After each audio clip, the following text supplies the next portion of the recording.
This show is brought to you by IndyWrestling.us. Check out IWC, RWA, and more. Click the Fight TV link on WrestlingMayhemShow.com to support this show and watch pro wrestling, MMA, boxing, and so much more. And listeners like you, support this show at patreon.com/Wrestling Mayhem Show.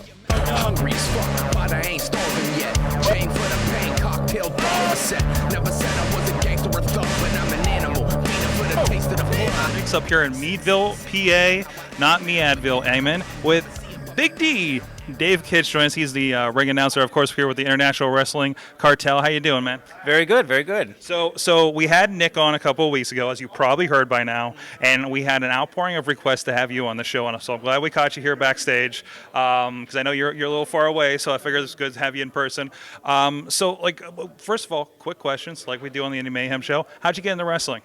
Well, I used to be very big into the Masters of the Universe, like He-Man and Skeletor back in the 80s, and my parents wanted me to get into some real-life superheroes, so they introduced me to wrestling. And March 1st, 1986 was the very first wrestling program I watched, Saturday Night's Main Event. It set up WrestleMania 2, and the very next year I was hooked on it, and WrestleMania 3 was the very first pay-per-view I watched, and I've been into wrestling ever since. Oh, that's awesome. So what rolled you from there to getting into the wrestling business? Because you don't just announce, you actually have ventured into other sides of the wrestling business, right? Yes, I have. I was a state runner-up, a wrestler in Ohio for Strongsville High School. I was also wrestling at the Funkin' Conservatory back in the early 2000s as the premier talent, David Kich. And I've been into just professional wrestling. I just love the sport. I love the entertainment, and try to stay involved as long as I can. Awesome. So, how'd you get to announcing?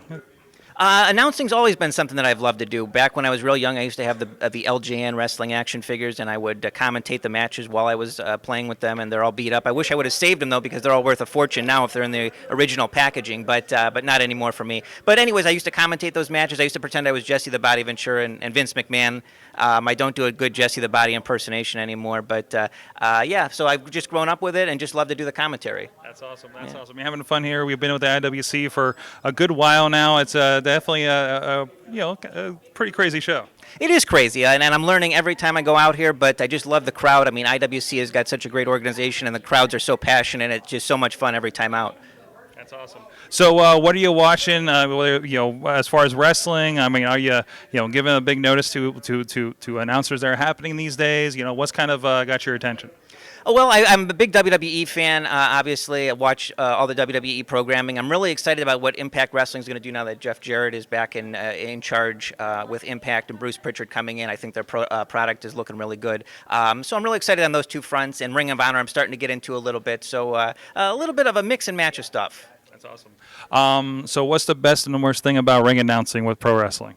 It's chaotic. That would probably be the worst thing, but the best thing about ring announcing is just the energy of the crowd. Once you step in that ring and you're between the ropes, I mean, it's just, you can't compare it to anything. Awesome. Surprise question. What is your favorite He-Man character that's not He-Man or Skeletor? Trapjaw.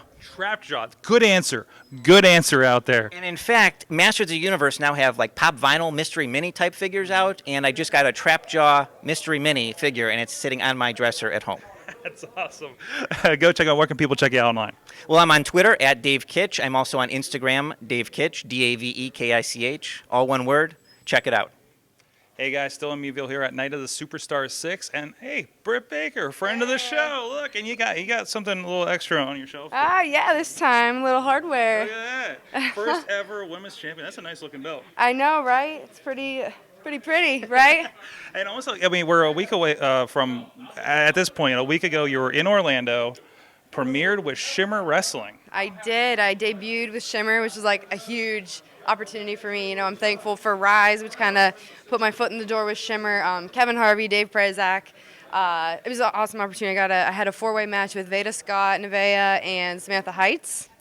So, three excellent girls, and I came out on top for my debut, so I was obviously over the top excited, and definitely even more excited for the opportunities ahead with Shimmer and Rise. So, you're someone that I'm seeing a lot of people talking about these days, and like I don't know how better to put that, because they're just like, oh yeah, Britt Baker, like I know her, around all the comments on the internet and everything. Like this has been a really fast rise for you.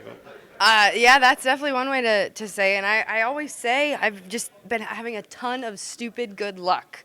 Like with opponents, opportunities, promoters trusting me. I don't know. Like I said, it's just a ton of good luck. And I like to say that I'm prepared for the opportunities I'm given. So I think when we last talked to you, you were preparing for a match with Hornswoggle. It sounds like a lot is going on with Hornswoggle up in Cleveland. it is. So we kind of have we have our separate teams now. So he's aligned with Brian Carson and Dr. Dan, and I have Dick Justice and Space Monkey on my team now. So obviously we will never lose in life ever. We win always. That wins in life, on the internet, in a lot of ways. Yeah. So that's amazing. So what's coming up here? What's next for you? What's next? So we have the Connor's Cure show, Nice. which is coming up. That's going to be awesome. In May, I always look forward to seeing if I'm invited to the JT Lightning Invitational Tournament with AIW. Shimmer, Big Shimmer Rise weekend coming up in first weekend of July. We always have Super Indy coming up. I obviously won't be competing, but I'll definitely be there watching. Wouldn't it be nice to have a women's Super Indie someday? I know, someday, maybe. Hey, Plumber. Wink, wink. I've said for a long time, Pittsburgh needs a women's show, so. I know, that'd be great. awesome. But Enough talent, man. right, and we have a lot of good shows coming up. We have the May 13th show. We have Clearfield coming up at the end of April, which is always a fun crowd. Really. Well, speaking of crowds here in Meadville, this is a record-breaking thing with the Hardys, Ricky Steamboat. It's amazing. You had Rachel Ellering tonight. How did things go out there? Awesome. Rachel is just a phenomenal competitor. I love her. I watch her all the time. Obviously a fan of her, fan of her dad. But we had a fun match, a hard-hitting match, but here it is. So let it speak for itself. There you go. All right, thank you so much, Britt Baker. Check it out. Where are you at online? I am at Real Britt Baker on everything across the board. There you go. Check it out. Thank you so much. Let's see who else we can find here back hallways in Meadville. For the taste of the pie. Sick, you know how I act now. If you got a problem, come and see if I'm a back down. Act wild, steady sipping jack now. This show is a member of the Sorgatron Media Podcast Network. Find out more at sorgatronmedia.com.